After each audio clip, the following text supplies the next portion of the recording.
Hello guys, एक बार फिर से स्वागत है आपका बेहपी ट्रिपल आर ज्ञान में। ये कुछ वर्ड्स हैं pronoun in English. In words को आपको याद कर लेना है और स्क्रीनशॉट ले लेना है। आगे जो सेंटेंसेस आएंगे वहाँ आप इनका यूज़ सीखेंगे। जैसे वह वर्ड लिखा है तो वह एक वचन के लिए यूज होता है। दैट जब आप जानवरों पेड़ पौधों की बात करते हैं, वस्तुओं की बात करते हैं तो लगाते हैं आप दैट, और जब आप इंसानों की बात करते हैं तो लगाते हैं आप ही शी।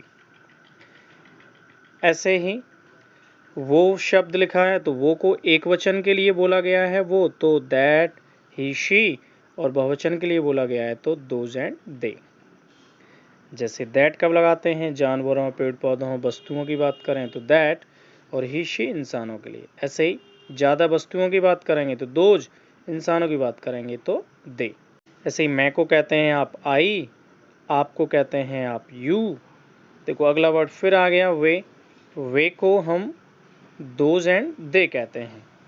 जैसे इंसानों की बात करते हैं तो दे, जानवरों पेड़ पौधों वस्तुओं की बात करते हैं तो दोज। वो को भी आप दोज एंड दे कहते हैं। वो मतलब एक वचन के लिए भी यूज किया जाता है और बहुवचन के लिए भी, लेकिन वे खुद में बहुवचन है, बस इतना अंतर है। वे ये बहुवचन के लिए, वो एक वचन और बहुवचन दोनों के लिए। अगला हम यानी वी। मेरा भाई की अगर बात करते हैं तो आप लगाएंगे माई ब्रदर। ऐसे ही आपके चाचा योर अंकल, उसके दोस्त हिज फ्रेंड, हमारा भाई अवर ब्रदर, उनका दोस्त देयर फ्रेंड करते हैं। ये आप आने वाले सेंटेंसों में सीखेंगे। Is am are. Is am are ये सिंपल प्रेजेंट है। जब वाक्यों के अंत में हैं, हूँ, है, हो आदि शब्द आते हैं तब आप इज एम आर का प्रयोग करते हैं। इज एम आर जैसे कौन सा वर्ड किसके लिए लगाना है, तो अगर मैं बात मैं यानी आई की बात करूँगा तो आपको एम लगा के फिर नाउन लगाना है। ऐसे ही अगर आप यू की बात करते हैं, यू यानी आप, तब भी आपको आर लगाना है। वे यानी दे, तब भी आर लगाना है। वी यानी हम, तब भी आर लगाना है और फिर नाउन लगा देना है। ऐसे ही अगर आप वह यानी ही, वह यानी शी जब आप किसी स्त्रीलिंग की बात करते हैं, या फिर कोई नाम, तो इसके लिए आपको हेल्पिंग वर्ब लगाना है इज और फिर नाउन।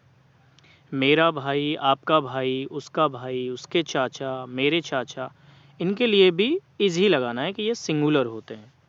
तो यानी सिंगुलर की बात करते हैं तो आप लगाते हैं इज, और प्लूरल की बात यानी बहुवचन की बात करते हैं तो लगाएंगे आप हेल्पिंग वर्ब आर। और मैं यानी आई के लिए आता है एम। तो चलो सेंटेंसों में देखते हैं। यानी यहाँ पहला सेंटेंस लिखा हुआ है मैं छात्र हूँ। मैं छात्र हूँ, तो यहाँ आप देख रहे हैं सेंटेंस मैंने आपको पहले ही बताया था मैं की आई, तो मैंने आई लगाया। फिर उसके बाद आपको एम लगाना है, मैंने एम लगाया। फिर नाउन यहाँ बात हो रही है छात्र की, तो इस वजह से आप स्टूडेंट लगा देंगे।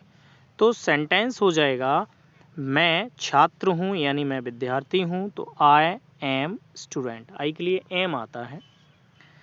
अगला सेंटेंस है आपका आप अमीर हो, यानी आप की बात हो रही है। आप यानी तुम यानी यू के लिए आपको आर लगाना है, जैसा मैंने रूल में बताया, यू आर रिच। अगला सेंटेंस है हमारा वह नर्तक है।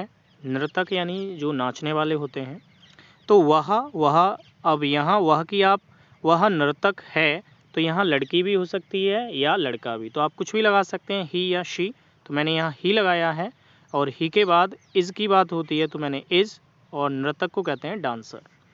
तो वह नर्तक है यानी ही इज़ डांसर। अगला सेंटेंस है मेरे पापा डॉक्टर हैं। यहाँ देखिए बात समझने की है कि यहाँ बात जो हो रही है वो मेरे पापा की हो रही है। मैं नहीं हूँ वहाँ है मेरे पापा। मेरे पापा यानी माई फादर। जब आप मेरे किसी शख्स की बात करते हैं तो माई के साथ बनाते हैं। मेरे पापा माई फादर, मेरे चाचा माई अंकल, मेरा दोस्त माई फ्रेंड। ऐसे ही मेरे पापा ऐसे ही आपको लगाना है मेरे पापा, तो मेरे पापा की हो गई माय फादर इज डॉक्टर। तो सेंटेंस बना माय फादर इज डॉक्टर। तो अगला सेंटेंस है वे बहादुर हैं। तो वे की आप लगाएंगे दे आर ब्रेव। जैसा मैंने बताया कि वे जो वर्ड होता है, वे की आप दे तो लगाते ही हैं, साथ ही साथ आप वे को दोज भी लगाते हैं। तो दोज मैंने बताया था कि जब आप जानवरों, पेड़ पौधों, वस्तुओं, स्थानों की बात करते हैं तो दोज, और जब आप इंसानों की बात करते हैं तो दे लगाते हैं। तो वे बहादुर हैं, तो यहाँ इंसानों को रिप्रेजेंट किया गया है, इस वजह से मैंने लगाया वे को दे आर ब्रेव। अगला सेंटेंस है आपका तुम कामचोर नहीं हो। देखो यहाँ मना किया गया है, तुम कामचोर नहीं हो यानी आप कामचोर नहीं हैं। आपकी यानी यू के बाद आर, नहीं के लिए नॉट आता है, यानी जब नहीं होता है तो वो हेल्पिंग वर्ब के बाद लगाया जाता है। हेल्पिंग वर्ब यहाँ आर है तो नॉट लगा देंगे। और कामचोर होता है शरकर, SHIRKER, शरकर। अगला सेंटेंस है क्या मैं गायक हूँ। यहाँ देखो मैंने कई बार आपसे बताया है कि जब क्या हिंदी वर्ड वाक्य के प्रारंभ में आ जाता है तो हमें हेल्पिंग वर्ब को पहले लेके आना होता है। जैसे यहाँ हेल्पिंग वर्ब को पहले लगाया गया है। क्या मैं यानी एम आई, मैं डॉक्टर हूँ तो आई एम डॉक्टर। लेकिन यहाँ क्या मैं हूँ तो क्या मैं एम आई, गायक हूँ तो सिंगर लगाना है, एम आई सिंगर। क्या मैं गायक हूँ, एम आई सिंगर। अगला वर्ड है आपका मैं पागल नहीं हूँ, यहाँ फिर मना किया गया है तो मैं देखो आई एम नॉट मैड। यहाँ पागल एक शारीरिक तौर पे नहीं बात की जा रही, मानसिक तौर पे बात नहीं की जा रही है। यहाँ मैड मैंने इस वजह से लगाया है कि जो लोग गुस्से से पागल हो जाते हैं उनको मैड कहते हैं, MAD, यानी गुस्से से पागल हो जाना। और जो मानसिक तौर पे पागल हो जाते हैं उन्हें मेंटल कहते हैं, MENTAL, मेंटल। तो मैं पागल नहीं हूँ यहाँ एक गुस्से के लिए बोला गया है, गुस्से में पागल हो जाने के लिए, तो इस वजह से मैड लगाया गया है, आई एम नॉट मैड। तो देखिए अगला सेंटेंस है वह नर्स नहीं है। वह नर्स नहीं है, नर्स जो होती हैं वो लड़कियां ही होती हैं, इस वजह से वह की शी लगाया जाएगा, ही नहीं लगा सकते आप, ही लड़के के लिए होता है। तो वह नर्स नहीं है, she is not nurse, NURSE nurse. अगला सेंटेंस आपका क्या वह चोर है। देखो फिर क्या आया, तो हेल्पिंग वर्ब इज को पहले लाऊंगा। इज क्यों लगा रहा हूँ, क्योंकि बात वह की हो रही है। अगर यहाँ आपकी बात हो रही होती तो आर को पहले लगाता। क्या वह चोर है तो इज ही थीफ। अगला सेंटेंस फिर आया क्या आपका भाई झूठा है। यहाँ बात आपके भाई की हो रही है, आपका भाई भी तीसरा, तो हेल्पिंग वर्ब इज, और क्या आ गया तो इज को पहले लगा देना है। क्या आपका भाई इज योर ब्रदर लायर। क्या आपका भाई झूठा है। देखिए झूठा की जो स्पेलिंग है LIER लिखा है मैंने, लेकिन LIAR भी होता है, LIER LIAR दोनों ही सही हैं, आप कोई भी स्पेलिंग याद कर लीजिएगा। अगला वर्ड है क्या आप लंबे हैं। फिर सवाल किया गया है आपके लिए, तो आपके लिए आर पहले आ जाएगा, आर यू टॉल। अगला सेंटेंस है क्या वे गरीब हैं। क्या वे गरीब हैं, क्या वे, फिर सवाल पूछा गया है, अब वे के लिए भी आर आता है तो आर पहले लगा दूंगा, आर दे पुअर। यहाँ वे की दे मैंने इस वजह से लगाया है क्योंकि इंसानों की बात हो रही है। अगला सेंटेंस उसका दोस्त धनवान नहीं है। यहाँ बात उसके दोस्त की हो रही है तो हिज फ्रेंड। अगर यहाँ मेरा दोस्त होता तो आप लगाते माई फ्रेंड, लेकिन यहाँ बात हो रही है उसके दोस्त की, तो इस वजह से आपको लगाना होगा his friend is not rich. अगला सेंटेंस है वो चालू नहीं है। जैसे मैंने स्टार्टिंग में बताया था कि वो को आप कई तरह से यूज़ करते हैं, सिंगुलर भी और प्लूरल भी।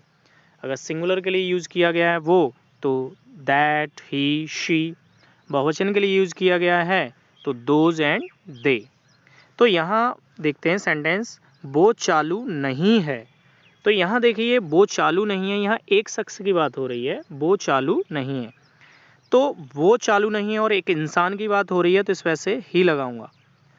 अगर यही सेंटेंस वो चालू नहीं है किसी जानवर के लिए बोला गया है यही सेंटेंस, तो आप दैट भी लगा सकते हैं, यानी ही भी लगा सकते हैं, दैट भी लगा सकते हैं, कुछ भी लगा दीजिएगा। क्योंकि सेंटेंस से पता नहीं चल रहा है कि सेंटेंस इंसानों के लिए बोला जा रहा है या जानवरों के लिए। अब यहाँ दोज नहीं लगा सकता क्योंकि यहाँ वे चालू नहीं है, मतलब वो चालू नहीं हैं, है नहीं है मतलब एक, है मतलब अनेक। तो वो चालू नहीं हैं ऐसा नहीं बोला गया, इस वजह से मैं दोज नहीं लगा सकता। तो यहाँ वो चालू नहीं है, एक की बात हो रही है, इस वजह से ही मैंने यहाँ इंसान को मान लिया है तो ही लगा दिया मैंने। He is not clever. आप दैट के साथ भी बना सकते हैं, दैट इज़ नॉट क्लेवर। तो इस सेंटेंस का मतलब एक जानवर के लिए बोला जाएगा, वो चालू नहीं है। अगर सेंटेंस होता वो चालू नहीं हैं, अगर यहाँ होता हैं तो लगता दोज आर जानवरों के लिए, दे आर इंसान। तो ऐसे ही वीडियो प्राप्त करने के लिए हमारे चैनल को सब्सक्राइब करें। Thank you, bye bye.